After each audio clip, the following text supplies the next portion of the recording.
Okay, Assalamualaikum dan selamat sejahtera to all my students. Okay, hari ni kita nak sambung lagi pembelajaran kita tentang testing population proportion. Okay, so sebelum ni kita dah buat hypothesis testing untuk population mean kan. Kita dah tengok all the general procedures, test statistic, the significance level.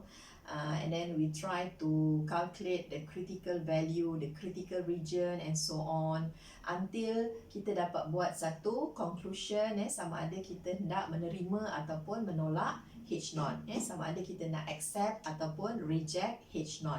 Okay, jadi konsep yang sama juga kita akan gunakan dalam population proportion. Okay, cuma ada perbezaan sedikit lah dari segi prosedur, cara pengiraan test statistik dan sebagainya. Okay, lepas ni nanti kita akan tengok dengan lebih lanjut.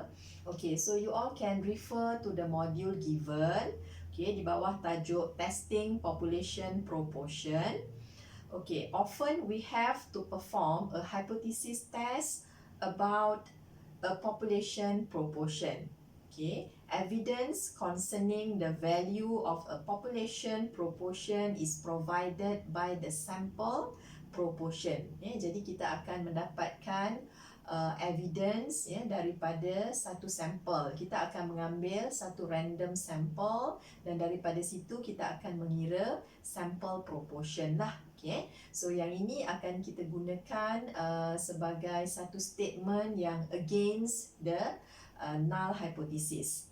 We shall discuss hypothesis test about the population proportion for small sample where direct evaluation of binomial probabilities is required. We shall also discuss hypothesis tests about the population proportion for large samples using the normal approximation to the binomial distribution. Okay, so jadi dalam testing population proportion ini dia akan ada dua jenis kaedah pengiraannya lah, ada dua jenis. Okay, satu kita assume small sample, ada kaedah pengiraan menggunakan taburan binomial. Okay, dan satu lagi untuk yang large sample kita akan buat satu normal approximation untuk binomial distribution. Okay. Jadi macam mana kita nak menentukan sama ada sampel kita itu adalah satu small sample ataupun large sample. Jadi dekat sini kita akan sentiasa assume bahawa H0 itu adalah benar. We have to assume that H0 is true. Okay. Jadi dalam case sample proportion ataupun population proportion, dia sebenarnya mempunyai konsep yang sama dengan probability of success. Kalau kita tengok formula dia pun sama je dengan formula probability of success dalam taburan binomial. Jadi kat sini kita boleh assume X itu adalah satu random variable yang akan follow satu binomial distribution. Okay. With n, dia punya parameters adalah n. N itu adalah dia punya sample size dan P ataupun probability of success itu kita boleh andaikan dia sebagai population proportion. So kalau katakan H0 itu betul, maka daripada situ kita boleh mengira n P0. P0 tu yang kita nyatakan dalam H0 ataupun statement asal lah, nilai P kita ataupun nilai population proportion, apakah nilainya dalam H0 itu. So yang itu kita akan ambil untuk kira NP. N tu adalah sample size-nya dan P0 itu adalah population proportion dalam H0. So daripada situ kita tengok sama ada NP0 kita tu kurang daripada 5. Kalau kurang daripada 5 maknanya dia adalah small sample dan kita akan mengira probability menggunakan taburan binomial. Tapi kalau katakan NP0 dia lebih besar atau sama dengan 5, so itu considered sebagai large sample dan kita akan mengira menggunakan normal approximation. Okay. So now we look at the population proportion for small sample. Okay. Jadi biasanya dalam hypothesis testing ya untuk population proportion ini, seperti biasa kita akan ada H naught. Okay. Jadi maksudnya H naught saya nanti adalah P sama dengan P naught. Okay, yang ini adalah simbol untuk rho ataupun P je lah, cikgu panggil dia P untuk population proportion. Okay, katalah kita ada satu statement P ni sama dengan P naught, so dia akan against H1, iaitu kita akan ada P yang less than P naught ataupun P yang greater than P naught, or rho ataupun P yang tak sama dengan P naught. So akan ada 3 jenis either or lah dalam H1 kita. Okey, macam mana kita nak tahu kalau yang less than? Maknanya dia based on kita punya sample. Kalau kamu calculate dia punya sample proportion itu kurang daripada P naught itu, maka kita katakan bahawa P less than P naught lah. Kalau katakan dalam sample proportion kamu tu lebih besar daripada statement ini, nilai dalam statement, maka kita akan gunakan P greater than P naught. Okey. Jadi sebenarnya kita akan ada 3 case lah untuk hypothesis testing, macam mana kita nak tentukan sama ada kita akan menolak ataupun menerima H naught. So dalam case ini nilai significance level itu adalah penting lah, alpha.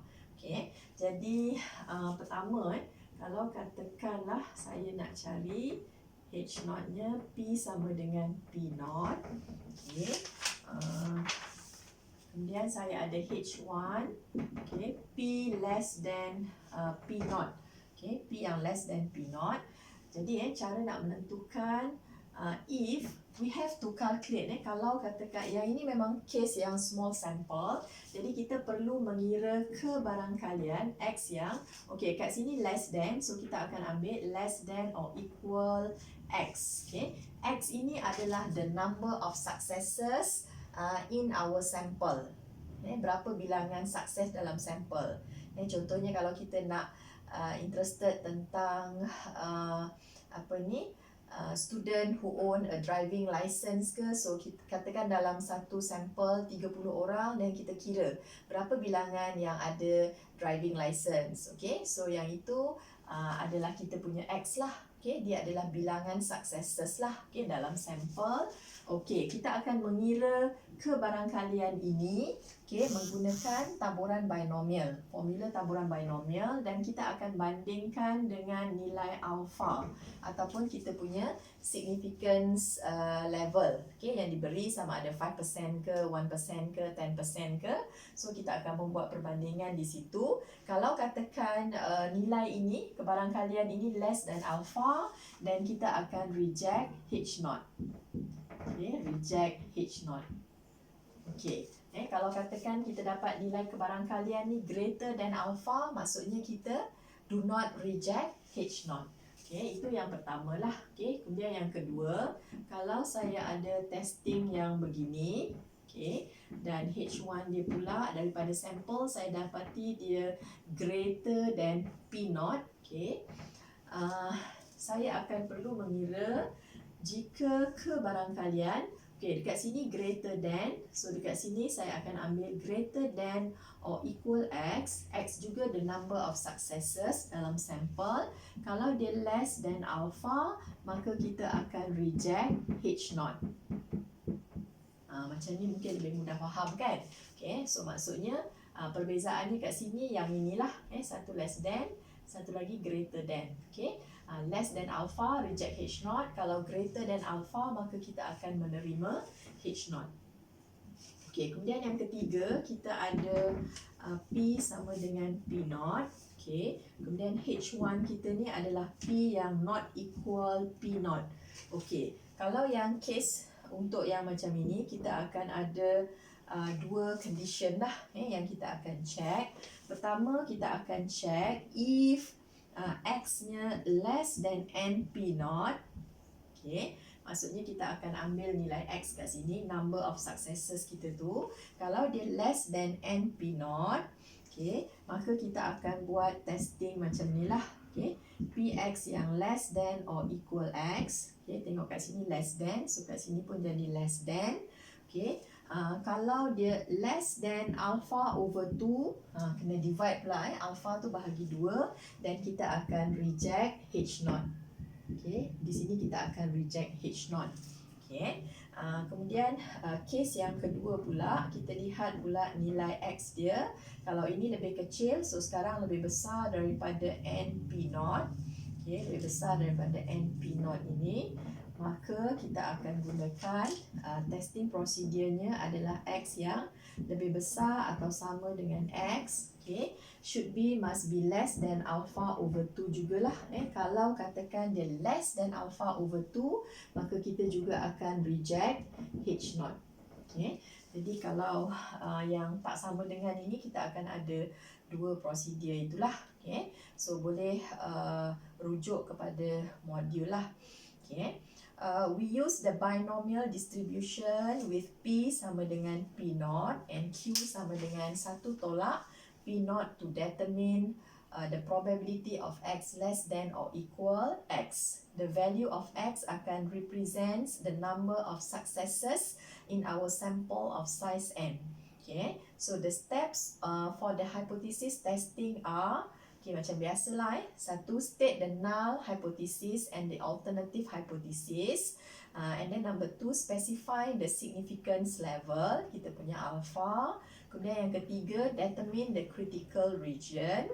Okay, kemudian yang keempat, calculate the appropriate binomial probability, and then finally kita make a decision. Okay, so nanti kita akan tengok contoh soalan, okay, tentang testing the population proportion. So you all can refer to example 1 given. Okay, kita tengok soalan tu. An airline claims that on average 6% of its flights are delayed each day. So ini adalah satu statement ataupun claim yang dibuat oleh satu airline lah. Airline tu dia kata 6% dia punya flights itu akan delay each day. On a given day of, dan kita pun akan mengambil sampel on a given day of 20 flights. Okay, out of 20 then 2 are delayed. Okay, so daripada situ kita boleh mengira sample proportionnya lah. Okay, test the hypothesis that the proportion of delayed flights is 6% at the significance level of 0.05. Dia bagi significance levelnya adalah 5% ataupun 0.05. Okay, so dalam example 1 ini, okay, example 1, okay, kita keluarkan dulu maklumat yang ada. Okay, claim yang dia buat tu adalah dia kata dia punya population proportion adalah 6%. Okay, 6%. So ini samalah dengan 0.06. 6 bahagi 100 lah maksudnya. Okay, then dia akan ambil sample size-nya ialah 20. Okay, and then 2 are delayed. So X ini number of successes. Kita katakan number of delay itu sebagai number of successesnya. Okay, dekat sini X dia sama dengan 2. Okay, and then what else? Alpha kita samalah dengan 0.05. Okay, so daripada maklumat yang diberi ini, kita bolehlah mengira sample proportion. Okay, sample proportionnya adalah X bahagi N lah. Okay, so dalam case ini 2 bahagi dengan 20.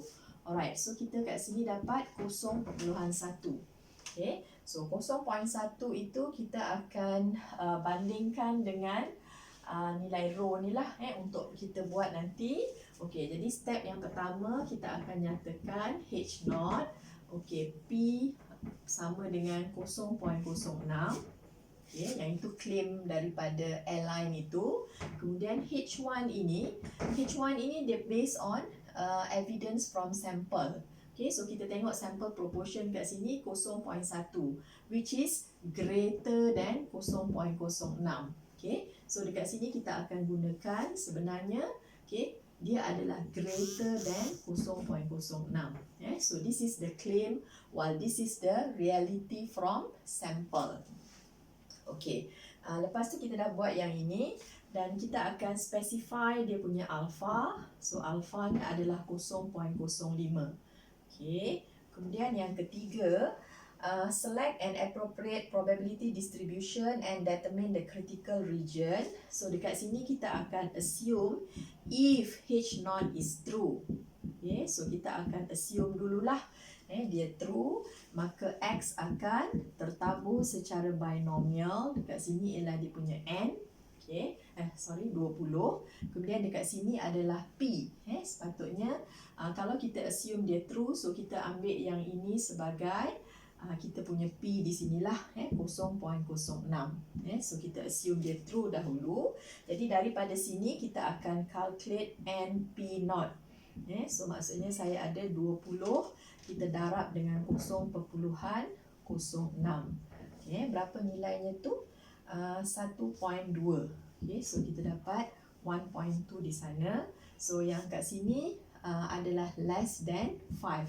So this one considered as small sample size. Maknanya kita akan menggunakan, kita akan mengira kebarangkalian menggunakan formula taburan binomial. Since NP is less than 5, the sample size is small, use binomial distribution to evaluate directly the probability. So this is a one-tail test with critical region falling in the right side. The sample proportion can be considered an outcome of a binomial experiment. Jadi maksudnya sekarang yang seterusnya ini saya akan mengira kebarangkalian X yang kita tengok dekat sini greater than. So dekat sini kita pun follow greater than or equal, memang ada tanda equal. Kena masukkan nilai X kecil. Yang ini. Yang ini kita akan kira menggunakan formula taburan binomial. So yang ini samalah dengan 1 tolak kebarangkalian X yang less than 2. So yang ini samalah dengan 1 tolak kebarangkalian X sama dengan 0 tambah kebarangkalian X sama dengan 1. So daripada situ kamu boleh menggunakan formula taburan binomial dengan assuming that H0 tadi adalah benar. Jadi maksudnya sekarang saya akan ada 1 tolak. Yang ini kira lah guna formula taburan binomial, kita ada 20C0. Apa dia punya P? 0.06. Sini kuasa 0. Lepas tu Q. Q tu adalah 1 tolak 0.06, 0.94. Kuasa 20. Kemudian tambahkan dengan 20C1. 0.06 ini kuasa 1, and then kita ada 0.94 kuasa 19. Dan tutup kurungan. Alright. So kamu boleh kira ini, boleh tekan kalkulator. Dan jawapannya kat sini adalah 0.3395. 3395. Then kita dah dapatkan nilai kebarangkalian ini. Kita akan comparekan dengan alpha di sini 0.05. So adakah nilai ini less than alpha? Kalau dalam kes ini nilainya lebih besar daripada alpha lah. Kalau dia less than alpha, maka kita akan reject H0. So since kebarangkalian X yang greater than or equal to ini is greater than alpha ataupun 0.05. So this is our alpha.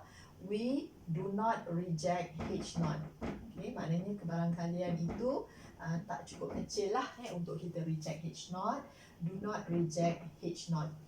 So kalau kita do not reject H0, maknanya kita akan conclude that there is insufficient reason to question the airline's claim. Mungkin nampak confusing sikit kat situ ayatnya. Tapi kalau nak bagi senang je, bila kita do not reject H0, maknanya kita akan menerima lah H0 ini. Maksudnya H0 kita ni akan benar lah. Jadi kita boleh tengok balik dalam soalan tu kalau kita nak buat conclusion. Jadi kita boleh buat conclusionnya dekat sini. Okay, tulis conclusion. Conclusion yang paling mudah sekali ialah apa tu? On average, 6% of the airlines flight are delayed each day. Ataupun the airline claims that average 6% of its flight are delayed each day is true. Okay, so maksudnya kita menyokong H0. So that's the conclusion lah. Kita buat lagi satu ayat supaya people can understand lah. Okay, what is it all about? Kalau kita tulis do not reject H0 sahaja, mungkin orang tak akan faham lah. Jadi final conclusion itu mesti dalam bentuk ayat. Ayat tu kita boleh refer balik pada soalan yang menyokong H0. Okay, sekarang kita tengok pula example 2. Okay, supaya kita lebih jelas lagi.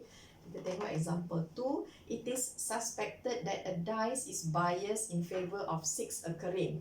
Okay, dia kata suspected lah, ada satu dice ataupun dadu ni dia bias. Maksudnya mungkin ada sebahagian permukaan yang tak rata yang menyebabkan skor 6 itu akan come out more frequent lah berbanding dengan skor yang lain.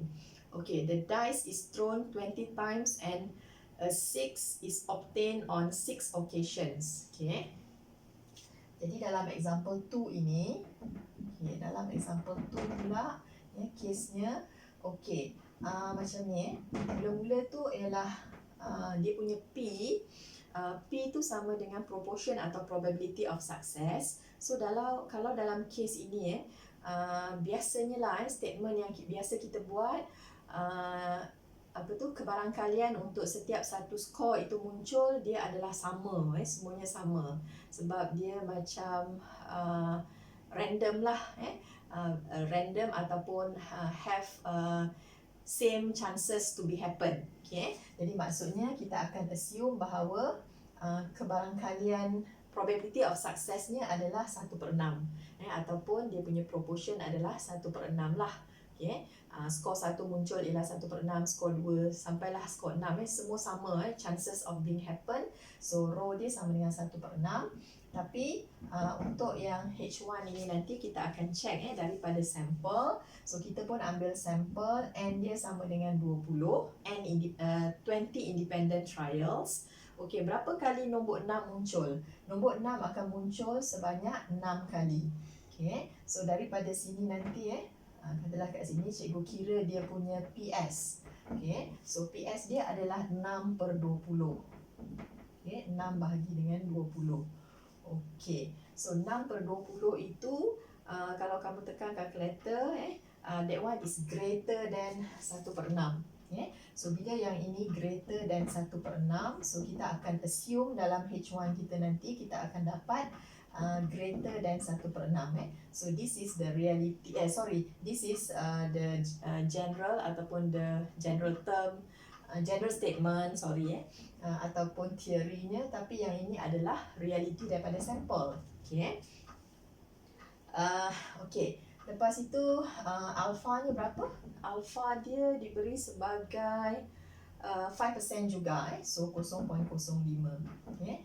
Jadi sekarang kita tengok dekat sini, yang ini greater than, so kita akan mengira kebarangkalian X yang, sebelum itu sebab macam contoh yang cikgu bagi ni dah memang small sample, tapi kalau dalam exam kamu kena pastikan dululah bahawa dia small sample.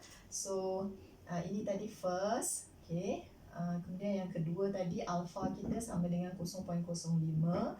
So yang ketiga nanti kita akan assume juga if H0 is true. So yang ni kena show dululah. So X akan tertabur secara binomial. So ni ialah 20. So sini adalah 1/6. Kita assume yang H0 tadi betul. Okay, then kita akan mengira NP0. So sini ialah 20 darab dengan 1/6. Okay, 20 bagi 6. 20 bagi 6 I think less than 5. Okay, cikgu tak kira berapa nilainya, but this one is less than 5. Okay, so yang ini kurang daripada 5, so considered sebagai small sample. So bila kata small sample, baru kita kira gunakan kebarangkalian ini. Okay, nanti kalau large sample dia ada kaedah lain dia ada penghampiran normal dan dia ada test statistik dia. Okay, berbeza. Okay, yang ini kita akan kira greater than, so greater than or equal. Okay, X dia sama dengan 6. Okay, yang inilah yang kita akan kira. So kita akan ambil satu tolak kebarangkalian X yang less than 6. Okay, jadi yang ini samalah dengan satu tolak.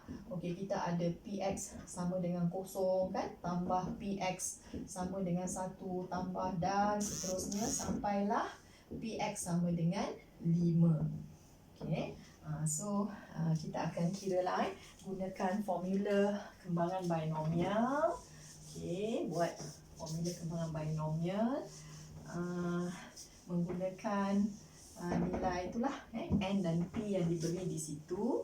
Okey, jadi maksudnya sekarang saya akan ada satu tolak, satu tolak yang kat sini ialah 20 juga 20 C0 lah asalnya 20 C0, kemudian P kita ialah 1/6 kuasa kosong, Q tu ialah 5/6 lah satu tolak P kuasa 20 kan, and then tambah 20 C1 macam tu lah 1/6 kuasa 1 kan, 5/6 kuasa 19, okay, tambah dan seterusnya, tambah sampailah yang last tu bila PX sama dengan 5, so kita ada 20 C5 1/6 kuasa 5, dan kita ada 5/6 kuasa 15 di sana. Okay, so bila kita calculate, tekan calculator and calculate, dekat situ kita akan dapat nilainya adalah 0.102. Okay, 0.102. And then we have to compare this probability ni X yang greater than or equal 6 ini, kita dapati bahawa dia less than kan, kurang greater than 0.05, lebih besar daripada so dalam kes ini sama jugalah do not reject H0. Kalau less than baru kita reject H0. Jadi kesimpulannya nombor 3, nombor 4 tadi okay, nombor 4, kemudian is it number 4, number 5. Okay, number 5 lah actually tak apalah saya tulis sajalah do not reject H0. Okay, do not reject H0. Okay, lepas tu kita buatlah kesimpulan yang menyokong H0. We have enough sample evidence to what can we say here? We have enough sample evidence to conclude that the dice is unbiased, okay, in favor of 6. Maksudnya memang orang kata apa, dia punya P tu sama dengan 1/6 lah kebarangkalian untuk 6 muncul itu dia sama je dengan yang nombor-nombor skor-skor lain untuk muncul lah tak ada bias lah dalam 6. Jadi nanti kita buatlah conclusion dalam bentuk ayat lah yang lebih mudah difahami. Okay, jadi kita katakan we have enough sample evidence to conclude that the dice is unbiased in favor of 6 with significance level of 5%. Okay, jadi nanti kalau tengok yang example 3 tu, kalau ada standard treatment for a certain disease has a probability of success 0.45.